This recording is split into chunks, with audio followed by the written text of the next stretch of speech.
Okay students, income tax 1 ಅಲ್ಲಿ ಓಕೆನಾ ನಾವು ಅಲೋಯನ್ಸಸ್ ಬಗ್ಗೆ ತಿಳ್ಕೊಂಡ್ವಿ, ಪರ್ಕ್ವಿಸಿಟ್ಸ್ ಬಗ್ಗೆ ತಿಳ್ಕೊಂಡ್ವಿ, ಪ್ರಾವಿಡೆಂಟ್ ಫಂಡ್ ಬಗ್ಗೆ ತಿಳ್ಕೊಂಡ್ವಿ. ಹೌದಾ? ಈಗ ಇನ್ನೊಂದೇ ಒಂದು ಕಾನ್ಸೆಪ್ಟ್ ಇದೆ, ಅದನ್ನ ರಿಟೈರ್ಮೆಂಟ್ ಬೆನಿಫಿಟ್ಸ್ ಅಂತ ಹೇಳ್ತಾರೆ. ಒಬ್ಬ ಎಂಪ್ಲಾಯಿ ಓಕೆನಾ, ಅವನು ರಿಟೈರ್ಡ್ ಆಗೋವರೆಗೂ ಕೆಲಸ ಮಾಡ್ತಾ ಇರ್ತಾನೆ, ಅವನಿಗೆ ಪ್ರತಿ ತಿಂಗಳು ಸ್ಯಾಲರಿ ಬರುತ್ತೆ. ಕರೆಕ್ಟಾ? ರಿಟೈರ್ಮೆಂಟ್ ಆದ್ಮೇಲಿಂದ, ಅವನ ಸರ್ವಿಸ್ ಕಂಪ್ಲೀಟ್ ಆದ್ಮೇಲಿಂದ, ಅಥವಾ ಅವನು ರಿಸೈನ್ ಮಾಡಿದ್ಮೇಲೆ ಅಥವಾ 60 ವರ್ಷ ಆದ್ಮೇಲಿಂದ ರಿಟೈರ್ಮೆಂಟ್ ಆದಾಗ ಅವನಿಗೆ ಸ್ಯಾಲರಿ ಬರೋದಿಲ್ಲ. ಕರೆಕ್ಟಾ? ಆದ್ರೆ ರಿಟೈರ್ಮೆಂಟ್ ಆಗಿರೋ ದಿನದಲ್ಲಿ ಅವನಿಗೆ ಕಂಪನಿ ಅಂದ್ರೆ ಎಂಪ್ಲಾಯರ್ ಒಂದಷ್ಟು ಬೆನಿಫಿಟ್ಸ್ ಅನ್ನ ಕೊಡ್ತಾರೆ. ಏನೇನ್ ಬೆನಿಫಿಟ್ಸ್ ಕೊಡ್ತಾರೆ ಅಂದ್ರೆ, ಮೊದಲನೇ ಬೆನಿಫಿಟ್ ಬಂದು ಗ್ರಾಚ್ಯುಟಿ ಕೊಡ್ತಾರೆ. ಏನದು? ಗ್ರಾಚ್ಯುಟಿ. ಎರಡನೇದು ಪೆನ್ಷನ್ ಕೊಡಬಹುದು. ಮೂರನೇದು ಎನ್ಕ್ಯಾಶ್ಮೆಂಟ್ ಆಫ್ ಅರ್ನ್ ಲೀವ್ ಅಂತ ಹೇಳ್ತಾರೆ. ಈ 3 ತರದ ಬೆನಿಫಿಟ್ ಕೂಡ ರಿಟೈರ್ಮೆಂಟ್ ಆದ್ಮೇಲಿಂದ ಅವನಿಗೆ ಬರ್ತಕ್ಕಂಥ ಬೆನಿಫಿಟ್ಸ್. ಈಗ ಮೊದಲನೇದು ಗ್ರಾಚ್ಯುಟಿ ಅಂತ ತಗೋಣ. ಸರ್, ಗ್ರಾಚ್ಯುಟಿ ಅಂದ್ರೆ ಏನು? ಗ್ರಾಚ್ಯುಟಿ ಅಂತ ಹೇಳಿದ್ರೆ ಒಬ್ಬ ಎಂಪ್ಲಾಯಿಗೆ ಕೊಡ್ತಕ್ಕಂತಹ ಒಂದು ಕಾಂಪೆನ್ಸೇಷನ್ ಅಂತ ಅರ್ಥ. ಎಂಪ್ಲಾಯಿಗೆ ಕೊಡ್ತಕ್ಕಂತ ಒಂದು ಲಂಸಮ್ ಅಮೌಂಟ್. ಏನಕ್ಕೆ ಕೊಡ್ತಾರೆ ಅಂದ್ರೆ, ಎಂಪ್ಲಾಯಿ ತುಂಬಾ ಲಾಂಗ್ ಟರ್ಮ್ ಅಲ್ಲಿ ಕೆಲಸ ಮಾಡಿರ್ತಾನೆ, ತುಂಬಾ ವರ್ಷಗಳು ಕೆಲಸ ಮಾಡಿರ್ತಾನೆ, ಹಾಗೆ ತುಂಬಾ ಚೆನ್ನಾಗಿ ಕೆಲಸ ಮಾಡಿರ್ತಾನೆ. For his long term and meritorious services, the employer will give a lump sum money to the employee at the time of retirement time ನಲ್ಲಿ ಓಕೆನಾ, ಮನೆಗೆ ಕಳಿಸ್ಬೇಕಾದ್ರೆ ಗಾರ್ಲ್ಯಾಂಡ್ ಹಾಕಿ, ಹೌದಾ, ಒಂದು ಫ್ರೂಟ್ ಬಾಲ್ ಕೊಟ್ಟು, ಆ ಫ್ರೂಟ್ ಬಾಲ್ ಜೊತೆಯಲ್ಲಿ ಒಂದು ಚೆಕ್ ಅನ್ನ ಕೊಡ್ತಾನೆ. ಅದನ್ನ ಗ್ರಾಚ್ಯುಟಿ ಅಂತ ಹೇಳ್ತೀವಿ. ಅರ್ಥ ಆಗ್ತಿದ್ಯಾ? ಎಲ್ಲಾ ಕಂಪನಿಗಳಲ್ಲೂ ಈ ಗ್ರಾಚ್ಯುಟಿ ಅನ್ನೋ ಸ್ಕೀಮು ಎಲ್ಲಾ ಕಂಪನಿನಲ್ಲೂ ಇರುತ್ತೆ. ಅರ್ಥ ಆಗ್ತಿದ್ಯಾ? ಈಗ ರಿಟೈರ್ಮೆಂಟ್ ಟೈಮ್ ನಲ್ಲಿ ಬರ್ತಾ ಇರತಕ್ಕಂಥದ್ದು ಆಗಿರೋದ್ರಿಂದ ಅದು ಸ್ಯಾಲರಿಗೆ ಅದು ಒಂದು ಪಾರ್ಟ್ ಆಫ್ ದ ಇನ್ಕಮ್ ಆಗುತ್ತೆ. ಯಾರಿಗೆ? ಎಂಪ್ಲಾಯಿಗೆ. ಹಾಗಾದ್ರೆ ಗ್ರಾಚ್ಯುಟಿ ಈ ಕಾನ್ಸೆಪ್ಟ್ ಟ್ಯಾಕ್ಸಬಿಲಿಟಿ ಹೆಂಗ್ ಮಾಡೋದು? ಅದು ಟ್ಯಾಕ್ಸಬಲ್ ಅಥವಾ ಅಲ್ವಾ? ಟ್ಯಾಕ್ಸಬಲ್ ಆದ್ರೆ ಎಷ್ಟು ಟ್ಯಾಕ್ಸಬಲ್, ಎಷ್ಟು ಎಕ್ಸೆಂಪ್ಟೆಡ್? ಈಗ ಗ್ರಾಚ್ಯುಟಿ ಬಗ್ಗೆ ಮೀನಿಂಗ್ ತಿಳ್ಕೊಂಡ್ವಿ. Gratuity is nothing but a compensation or a lump sum money received from the employer for long term and meritorious services render. ಅರ್ಥ ಆಗ್ತಿದ್ಯಾ? ಅದೇ ವರ್ಡ್ಸ್ ನೋಟ್ಸ್ ಅಲ್ಲಿ ಇದೆ, ನೋಡ್ಕೊ. For the long term and meritorious services ಅಂತ ಇದೆ. ಕರೆಕ್ಟಾ? ಹಾಗಾದ್ರೆ ಗ್ರಾಚ್ಯುಟಿನ ನಾವು ಟ್ಯಾಕ್ಸ್ ಮಾಡಬೇಕಾದ್ರೆ ನಮ್ಗೆ ಎಂಪ್ಲಾಯೀಸ್ ಅಲ್ಲಿ 2 ತರ ಎಂಪ್ಲಾಯೀಸ್ ಬರ್ತಾರೆ. ಒಂದೇ first type of employee government employee. ಯಾರಿವರು? Government employee. ಈ ಗವರ್ಮೆಂಟ್ ಎಂಪ್ಲಾಯಿ ಏನಾದ್ರು ರಿಟೈರ್ಮೆಂಟ್ ಆಗಿ ಓಕೆನಾ, ಅವನ್ ಗವರ್ಮೆಂಟ್ ಇಂದ ಏನಾದ್ರು ಗ್ರಾಚ್ಯುಟಿ ಏನಾದ್ರು ಪಡಿತಾ ಇದ್ರೆ ಅಂತ ಗ್ರಾಚ್ಯುಟಿ ಅಮೌಂಟ್ ಫುಲ್ಲಿ ಎಕ್ಸೆಂಪ್ಟೆಡ್ ಆಗುತ್ತೆ. ಏನಾಗುತ್ತೆ? Fully exempted. ₹1 ಟ್ಯಾಕ್ಸ್ ಕಟ್ಟೋ ಹಾಗಿಲ್ಲ. ಅವನ್ಗೆ ರಿಟೈರ್ಮೆಂಟ್ ಆಗೋ ಟೈಮಲ್ಲಿ ಒಂದು 10 ಲಕ್ಷನೋ 15 ಲಕ್ಷನೋ 20 ಲಕ್ಷನೋ ಕಂಪನಿಯಿಂದ ಕೊಟ್ರೆ, ಗವರ್ಮೆಂಟ್ ಕಡೆಯಿಂದ ಕೊಟ್ರೆ, ಆ 10 ಲಕ್ಷ 20 ಲಕ್ಷ ರೂಪಾಯಿಗೆ ₹1 ಟ್ಯಾಕ್ಸ್ ಕಟ್ಟೋ ಅವಶ್ಯಕತೆ ಬರೋದಿಲ್ಲ. ಯಾವಾಗ? ಎಂಪ್ಲಾಯಿ ಯಾರಾಗಿರ್ಬೇಕು? ಗವರ್ಮೆಂಟ್ ಎಂಪ್ಲಾಯಿ ಆಗಿದ್ರೆ. ಎರಡನೇದು ನಾನ್ ಗವರ್ಮೆಂಟ್ ಎಂಪ್ಲಾಯಿ ಅಂದ್ರೆ ಹೇಗೆ? ನಾನ್ ಗವರ್ಮೆಂಟ್ ಎಂಪ್ಲಾಯಿ ಅಥವಾ ಅದರ್ ಎಂಪ್ಲಾಯೀಸ್ ಅಂತ ಹೇಳ್ತೀವಿ. ಈ ನಾನ್ ಗವರ್ಮೆಂಟ್ ಎಂಪ್ಲಾಯೀಸ್ ಅಲ್ಲಿ 2 ತರ ಡಿವಿಷನ್ ಬರುತ್ತೆ. ಎಷ್ಟು ತರ ಡಿವಿಷನ್? 2 ತರ ಗ್ರೂಪ್ ಆಗುತ್ತೆ. ಒಂದು employees who covered under payment of gratuity act of 1972 ಅಂತ ಹೇಳ್ತಾರೆ. ಏನ್ ಸರ್ ಇದು? ಯಾವ ಎಂಪ್ಲಾಯೀಸ್ ಆದ್ರೆ ಗ್ರಾಚ್ಯುಟಿ ಆಕ್ಟ್ ಗೆ ಕವರ್ ಆಗಿರ್ತಾರೆ ಅಂತ ಎಂಪ್ಲಾಯೀಸ್ ನ ನಾವು employees covered under gratuity act 1972. ಇನ್ನು ಉಳಿದಂತೆ employees not covered under gratuity act of 1972 ಅಂತ ಹೇಳಿ. ಅರ್ಥ ಆಗ್ತಿದೆ? ಇಬ್ಬರಿಗೂ ಒಂದೊಂದು ರೂಲ್ಸ್ ಇರುತ್ತೆ. ಸರ್, ಗವರ್ಮೆಂಟ್ ಎಂಪ್ಲಾಯೀಸ್ ಗಾದ್ರೆ ಎಕ್ಸೆಂಪ್ಟ್ ಮಾಡ್ತೀವಿ, ಅದೇ ನಾನ್ ಗವರ್ಮೆಂಟ್ ಗಾದ್ರೆ ಏನ್ ಮಾಡ್ತೀವಿ? ನಾನ್ ಗವರ್ಮೆಂಟ್ ಆದ್ರೆ ಪಾರ್ಟ್ಲಿ ಟ್ಯಾಕ್ಸಬಲ್, ಪಾರ್ಟ್ಲಿ ಎಕ್ಸೆಂಪ್ಟೆಡ್ ಮಾಡ್ತೀವಿ. ಈಗ ಫಾರ್ ಎಕ್ಸಾಂಪಲ್, ಯಾರು ಮನು ಒಂದ್ ಕಂಪ್ನಿಲಿ ಕೆಲಸ ಮಾಡ್ತಾ ಇದ್ದಾನೆ. ಅವನು ನಾನ್ ಗವರ್ಮೆಂಟ್ ಕಂಪ್ನಿಲಿ ಕೆಲಸ ಮಾಡ್ತಾ ಇದ್ದಾನೆ. ಪಾಪ 25 ವರ್ಷ ಸರ್ವಿಸ್ ಮಾಡಿದ್ದಾನೆ. ಒಂದೇ ಕಂಪನಿನಲ್ಲೇ ತುಂಬಾ ಚೆನ್ನಾಗಿ ಕೆಲಸ ಮಾಡಿದ್ದಾನೆ. ಅವ್ರ ಕಂಪನಿಯವರು ರಿಟೈರ್ಮೆಂಟ್ ಆಗೋ ಟೈಮ್ನಲ್ಲಿ ಅವನ್ಗೆ ಕರೆದು ಸನ್ಮಾನ ಮಾಡಿ, ಹೌದಾ, ಒಂದು ಶಾಲು ಹಾಕಿ, ಒಂದು ಫ್ರೂಟ್ ಬೌಲ್ ಕೊಟ್ಟು, ಒಂದು 15 ಲಕ್ಷ ರೂಪಾಯಿ ಚೆಕ್ ಕೊಡ್ತಾರೆ. ತಗೋಪ್ಪ, ಗ್ರಾಚ್ಯುಟಿ ಕೊಡ್ತಾ ಇದೀವಿ, ವಿತ್ ಗ್ರಾಟಿಟ್ಯೂಡ್ ಕೊಡ್ತಾ ಇದೀವಿ, ತಗೋಪ್ಪ, ನೆನಪಿನ ಕಾಣಿಕೆ ತರ ಇಟ್ಕೊಳ್ಳಿ ಅಂತ ಹೇಳ್ತಾರೆ. ಈಗ ಆ 15 ಲಕ್ಷ ರೂಪಾಯಿ, what ever the money receive, ಯಾವ ದುಡ್ಡು ಪಡಿತಾನಲ್ವಾ, ಅದನ್ನ ಟ್ಯಾಕ್ಸ್ ಮಾಡ್ಬೇಕಾ ಬೇಡವಾ? ನಿಮ್ ಪ್ರಕಾರ ಮಾಡ್ಬೇಕು. ಕೆಲವರು ಹೇಳ್ತಾರೆ, ಸರ್, ರಿಟೈರ್ಮೆಂಟ್ ಟೈಮ್ ನಲ್ಲಿ ತಾನೇ ಪಾಪ ಎತ್ಕೊಂಡು ಹೋಗ್ತಾ ಇರೋದು, ರಿಟೈರ್ಮೆಂಟ್ ಟೈಮ್ ನಲ್ಲಿ ಬರೋ ಅಮೌಂಟ್ ಏನಕ್ಕೆ ಸರ್ ಟ್ಯಾಕ್ಸ್ ಹಾಕ್ತೀರಾ? ಆ ದುಡ್ಡಲ್ಲೇ ತಾನೇ ಮಿಕ್ಕಿದ ಜೀವನ ಎಲ್ಲ ಮಾಡ್ಬೇಕು, ಅವನು ಅವನ ಹೆಂಡತಿ ಮಕ್ಕಳು ಎಲ್ಲ, ಪಾಪ ಏನಕ್ಕೆ ಸರ್ ಟ್ಯಾಕ್ಸ್ ಮಾಡ್ತೀರಾ?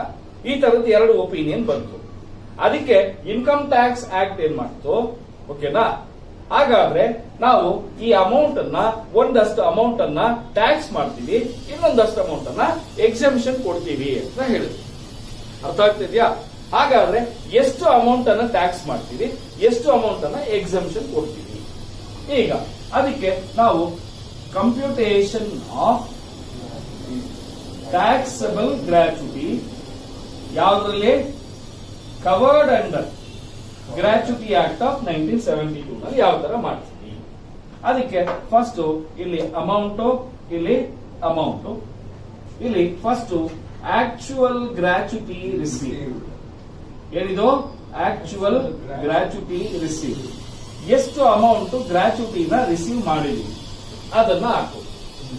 ಅದರಲ್ಲಿ ಒಂದಷ್ಟು ಅಮೌಂಟ್ ನ ಎಕ್ಸೆಂಪ್ಷನ್ ರೂಪದಲ್ಲಿ ಕೊಡ್ತೀವಿ. ಯಾವ್ದಾವ್ದು ಅಂದ್ರೆ exempted list of the following. ಅಂದ್ರೆ ಈ ಕೆಲವು ಲಿಸ್ಟ್ ಇದೆ, ಆ ಲಿಸ್ಟ್ ಅಲ್ಲಿ ಯಾವ ಅಮೌಂಟ್ ಕಡಿಮೆ ಬರುತ್ತೆ ಆ ಅಮೌಂಟ್ ಎಕ್ಸೆಂಪ್ಷನ್ ಕೊಡ್ತೀವಿ. ಈಗ ನಮ್ಮ ಎಕ್ಸಾಂಪಲ್ ಅಲ್ಲಿ 15 ಲಕ್ಷ ತಾನೆ, 15 ಲಕ್ಷ ಗ್ರಾಚ್ಯುಟಿ ಪಡೆದಿದ್ದಾನೆ ಅಂತ ಅನ್ಕೋಣ. ಈ ಅಮೌಂಟ್ ಅಲ್ಲಿ ಎಕ್ಸೆಂಪ್ಷನ್ ಕೊಡ್ತೀವಿ. ಎಷ್ಟು ಎಕ್ಸೆಂಪ್ಷನ್ ಕೊಡ್ತೀವಿ ಅಂದ್ರೆ ಈ ಲಿಸ್ಟ್ ಅಲ್ಲಿ ಬರ್ತಕ್ಕಂಥದ್ದು ಯಾವ್ದು? ಮೊದಲನೇದು ಆಕ್ಚುಯಲ್ ಗ್ರಾಚ್ಯುಟಿ ರಿಸೀವ್.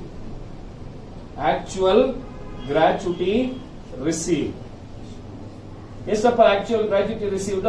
15 ಲ್ಯಾಕ್ಸ್. ಇಲ್ಲಿರೋದನ್ನ ಎಲ್ಲ ಹಾಕೊಂಡಿದ್ವಿ, ಕರೆಕ್ಟಾ? ಎರಡನೇ point, maximum limit 20 lac rupees. Maximum limit ಎಷ್ಟು? 20 ಲ್ಯಾಕ್ಸ್. ಇದು ಎಲ್ಲಾ ಪ್ರಾಬ್ಲಮ್ಗೂ ಸೇಮ್ ಗ್ರಾಚ್ಯುಟಿನ. ಇದು ಜ್ಞಾಪಕ ಇಟ್ಕೊಳ್ಬೇಕು. ಗ್ರಾಚ್ಯುಟಿ ಅಂದ್ರೆ ಮ್ಯಾಕ್ಸಿಮಮ್ ಲಿಮಿಟ್ ಇಸ್ 20 ಲ್ಯಾಕ್ಸ್. ಇನ್ನ ಮೂರನೇ ಪಾಯಿಂಟ್, ಸ್ಯಾಲರಿ ಲಾಸ್ಟ್ ಡ್ರಾನ್. ಏನಿದು? Salary last drawn into 15/26 into number of years of service. ಇವು ಮೂರನ್ನು ಆಡ್ ಮಾಡಿದ್ರೆ ಎಷ್ಟು ಅಮೌಂಟ್ ಬರುತ್ತೆ, ಇದನ್ನ ಮಲ್ಟಿಪ್ಲೈ ಕ್ಯಾಲ್ಕುಲೇಟ್ ಮಾಡಿ ಬರೋ ಅಮೌಂಟ್ ಅನ್ನ ಇಲ್ಲಿ ಹಾಕೊಳ್ತೀವಿ. ಈ 3 ಅಮೌಂಟ್ ಅಲ್ಲಿ ಯಾವ್ದು ಕಡಿಮೆ ಬರುತ್ತೆ ಅದನ್ನ ಈ 15 ಲ್ಯಾಕ್ಸ್ ಅಲ್ಲಿ ಏನ್ ಮಾಡ್ತೀವಿ? ಮೈನಸ್ ಮಾಡಿ ಉಳಿದಿರೋ ಅಮೌಂಟ್ ಅನ್ನ ಏನಂತ ಕರಿತೀವಿ? ಟ್ಯಾಕ್ಸಬಲ್ ಗ್ರಾಚ್ಯುಟಿ ಅಂತ ಕರಿತೀವಿ. ಅರ್ಥ ಆಯ್ತಾ? Yes or no? Yes sir. ಈಗ ಇದು covered under gratuity act of 1972 ಆಯ್ತು. ಈಗ ಸರ್, ನಾಟ್ ಕವರ್ಡ್ ಅಲ್ಲಾದ್ರೆ ಏನ್ ಮಾಡ್ತೀವಿ? ಈಗ ನಾಟ್ ಕವರ್ಡ್ ಅಲ್ಲಾದ್ರೆ same rules, computation of taxable gratuity. Sir, 6 marks ಗೆ ಗ್ಯಾರಂಟಿ ಕ್ವಶನ್ ಇದು, ಓಕೆನಾ? Computation of taxable gratuity, actual gratuity receive,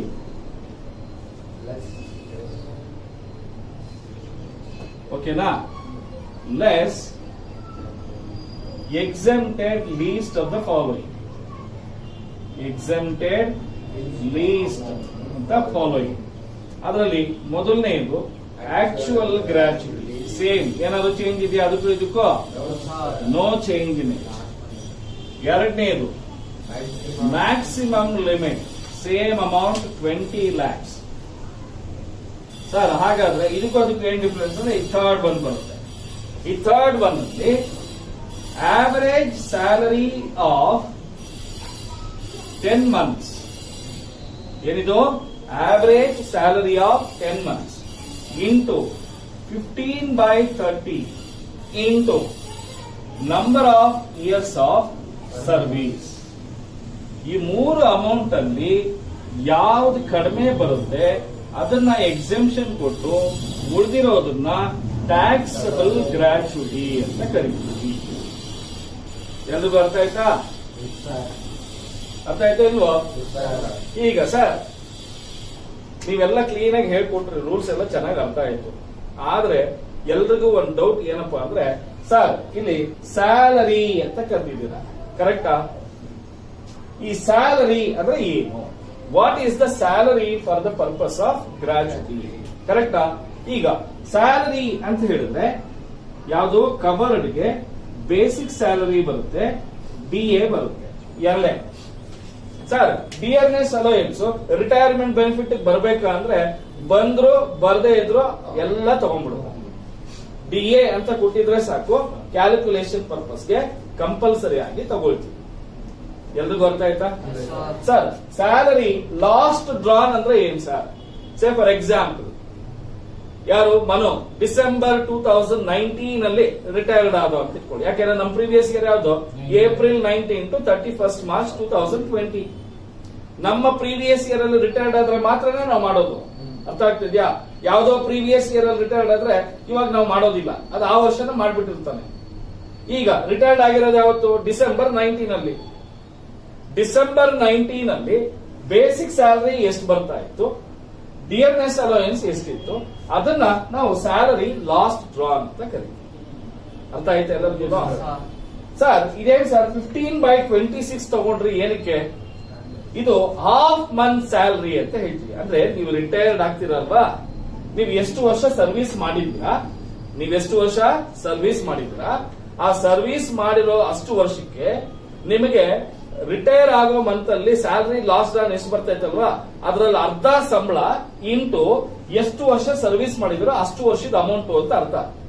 ಈಗ 30 ವರ್ಷ ಸರ್ವಿಸ್ ಮಾಡಿದ್ದ ಅಂತ ಇಟ್ಕೋಣ, ಅವ್ನಿಗೆ ಬೇಸಿಕ್ ಸ್ಯಾಲರಿ ಡಿಯರ್ನೆಸ್ ಎರಡು ಸೇರಿ 40,000 ಬರ್ತಾ ಇತ್ತು ಅಂತ ಇಟ್ಕೊಳ್ಳಿ. ಆವಾಗ 40,000ದಲ್ಲಿ ಅರ್ಧ 20,000 ಬರಲ್ಲ. ಇಲ್ಲಿ ಏನಂತ ಇದೆ? 15/26 ಅಂತ ಬರ್ತಾ ಇದೆ. 26 ಅಂದ್ರೆ ಏನು? 4 ಗಂಟೆ ತೆಗೆದ್ಬಿಟ್ಟು. ಇಲ್ಲಿ ನೋಡ್ರಿ 15/30 ಅಂತ ಇದೆ. ಒಂದ್ ತಿಂಗಳು, ಅರ್ಧ ತಿಂಗಳು ಸಂಬಳ, ಅರ್ಧ ತಿಂಗಳು ಸಂಬಳ ಇಂಟು ಎಷ್ಟು ವರ್ಷ ಸರ್ವಿಸ್ ಮಾಡಿದ್ಯಾ ಅದನ್ನ ಲಿಮಿಟ್ ಅಂತ ಹಾಕೋದು. ಅದಕ್ಕೆ ಇದನ್ನ ಹೇಳ್ಬೇಕಾದ್ರೆ ಏನಂತ ಹೇಳ್ತೀವಿ ಅಂದ್ರೆ half month salary. What is that? Half month salary into number of years of service complete. Actually rule ಹೇಳ್ಬೇಕಾದ್ರೆ ಹಂಗೆ ಹೇಳ್ಬೇಕು. ಕ್ಲಿಯರ್ ಆಯ್ತಾ? ಇದಕ್ಕೆ ಸ್ಯಾಲರಿ ಲಾಸ್ಟ್ ಡ್ರಾನ್ ಅಂದ್ರೆ ಏನಂತ ಗೊತ್ತಾಯ್ತು, ಸ್ಯಾಲರಿ ಅಂದ್ರೆ ಏನು ಅಂತ ಗೊತ್ತಾಯ್ತು, 15/26 ಅಂದ್ರೆ ಏನಂತ ಗೊತ್ತಾಯ್ತು. ಈಗ number of years of service, say for example Manu 30 ವರ್ಷ ಕೆಲಸ ಮಾಡಿದ್ದ, ಪ್ಲಸ್ ಅದ್ರ ಮೇಲೆ ಒಂದು 5 ತಿಂಗಳು ಕೆಲಸ ಮಾಡಿದ್ದ ಅಂತ ಇಟ್ಕೋಣ. 30 ವರ್ಷ 5 ತಿಂಗಳು ಸರ್ವಿಸ್ ಮಾಡಿದ್ದ. ಈಗ ಈ 5 ತಿಂಗಳ ಲೆಕ್ಕ ಬಿಟ್ಬಿಡ್ತೀವಿ. ಯಾಕೆ ಅಂತ ಹೇಳಿದ್ರೆ ಅದು 6 ತಿಂಗಳಿಗಿಂತಲೂ ಜಾಸ್ತಿ ಇದ್ರೆ, ಸಪೋಸ್ 30 ವರ್ಷ 7 ತಿಂಗಳು ಕೆಲಸ ಮಾಡಿದ್ದ ಅಂತ ಇಟ್ಕೊಳ್ಳಿ, ಆವಾಗ 31 ವರ್ಷ ಅಂತ ಕನ್ಸಿಡರ್ ಮಾಡಿ. ಅರ್ಥ ಆಗ್ತಿದ್ಯಾ? More than 6 months fraction months ಆಗಿದ್ರೆ ಅದನ್ನ 1 ವರ್ಷಕ್ಕೆ ಅಂತ ಕನ್ವರ್ಟ್ ಮಾಡ್ಕೊಳ್ತೀವಿ. ಅರ್ಥ ಆಯ್ತಾ? 6 ಇದ್ರೂ ತಗೋತೀವಿ, ಯಾಕೆಂದ್ರೆ 6 and more, ಲೆಸ್ ದ್ಯಾನ್ 6 ಇರಬಾರ್ದು. ಓಕೆನಾ? ಈಗ 5 months 15 days ಮಾಡಿದ್ರು ಬರಲ್ಲ. ಅರ್ಥ ಆಗ್ತಿದ್ಯಾ? ಲಾಸ್ಟ್ ಡೇ 6 month ಅಲ್ಲಿ ರಿಟೈರ್ಡ್ ಆಗಿದ್ದಾನೆ, 6 months ಲೆಕ್ಕ ಬರುತ್ತೆ, ಆವಾಗ 31 years ಅಂತ ಹಾಕೊಡ್ಬೋದು. ಕ್ಲಿಯರಾ ನಿಮ್ಗೆ? ಎಲ್ರಿಗೂ ಕೇಳಿಸ್ಕೊತಾ ಇದ್ದೀರಾ? ರಂಜಿತ್, ನೀವು ಮಾತಾಡಬಾರ್ದು, ಮಾತಾಡಿದ್ರೆ ನನ್ಗೆ ಡಿಸ್ಟರ್ಬ್ ಆಗುತ್ತೆ. ನೆಕ್ಸ್ಟ್ ಇದು ಕವರ್ಡ್ ಪ್ರಾಮಿಸ್ ಹೇಳ್ತಾ ಇದ್ದೀನಿ. 6 marksಗೆ ಪ್ರಾಮಿಸ್ ತುಂಬಾ ಇಂಪಾರ್ಟೆಂಟ್. ಮತ್ತೆ 2 ನಿಮಿಷದಲ್ಲಿ ಮಾಡುವಂತ ಸೊಲ್ಯೂಷನ್ಸ್. ಈಗ ಕವರ್ಡ್ ಗೊತ್ತಾಯ್ತು. ನಾಟ್ ಕವರ್ಡ್ ಅಲ್ಲಿ ನಾನು ಪಾಯಿಂಟ್ ನಂಬರ್ 1 ಪಾಯಿಂಟ್ ನಂಬರ್ 2 ಏನು ಹೇಳಲ್ಲ, ಯಾಕೆಂದ್ರೆ ಸೇಮ್ ಇದೆ. ಆಕ್ಚುಯಲ್ ಗ್ರಾಚ್ಯುಟಿ ರಿಸೀವ್ಡ್ ಎರಡು non government employees, but problem ಅಲ್ಲಿ ಹೇಳಿರ್ತಾನೆ is covered under gratuity act of 1972 ಅಂತ ಹೇಳಿರ್ತಾನೆ. ಏನು ಹೇಳಿಲ್ಲ ಅಂದ್ರೆ ಅರ್ಥ ಏನು, ನಾಟ್ ಕವರ್ಡ್ ಅಂತ ಅರ್ಥ. ಈ ಮೂರನೇ ಪಾಯಿಂಟ್ ಬಂದ್ರೆ ಸರ್ ಇದೇನ್ sir average salary of 10 months ಅಂತ ಇದೆ, ಹೆಂಗ್ ಇದ್ ಮಾಡೋದು? ಅದೇ ಎಕ್ಸಾಂಪಲ್ಗೆ ಹೋಗೋಣ. ಯಾರು ಮನು ಡಿಸೆಂಬರ್ 31st 2019 ಅಲ್ಲಿ ರಿಟೈರ್ಡ್ ಆದ ಅಂತ ಇಟ್ಕೋಣ. ಡಿಸೆಂಬರ್ ಮಂತ್ ಸ್ಯಾಲರಿ ಬಿಟ್ಟು ನವೆಂಬರ್ ಇಂದ ಹಿಂದೆ 10 ತಿಂಗಳದ್ದು ಸಂಬಳ ಎಷ್ಟು ತಗೊಳ್ತಾ ಇದ್ದ? ಓಕೆನಾ? 10 months ಸ್ಯಾಲರಿ ಎಷ್ಟು ತಗೋತಾ ಇದ್ದ? ಓಕೆನಾ? 10 months ಸ್ಯಾಲರಿ ಎಷ್ಟು ತಗೋತಾ, ಅದನ್ನ ಡಿವೈಡೆಡ್ ಬೈ 10 months ಮಾಡ್ತೀವಿ. ಈಗ ಫಾರ್ ಎಕ್ಸಾಂಪಲ್ 10 months ಸ್ಯಾಲರಿ ಓಕೆನಾ, ಒಂದು 2,50,000 ರೂಪಾಯಿ ಬಂತು ಅಂತ ಇಟ್ಕೊಳ್ಳಿ, 10 ತಿಂಗಳದು. ಅದ್ರದ್ದು ಆವರೇಜ್ ಎಷ್ಟು ಬರುತ್ತೆ? 25,000 ಬರುತ್ತೆ. ಕರೆಕ್ಟಾ? 2,50,000 rupees 10 months ಗಾದ್ರೆ ಒಂದು ಆವರೇಜ್ ಎಷ್ಟು ಬರುತ್ತೆ? 25,000 ಬರುತ್ತೆ. ಆವಾಗ ನಾವು ಇಲ್ಲಿ ಆವರೇಜ್ ಸ್ಯಾಲರಿ ಆಫ್ 10 months ಅಂತ ಹಾಕ್ಬೇಕು.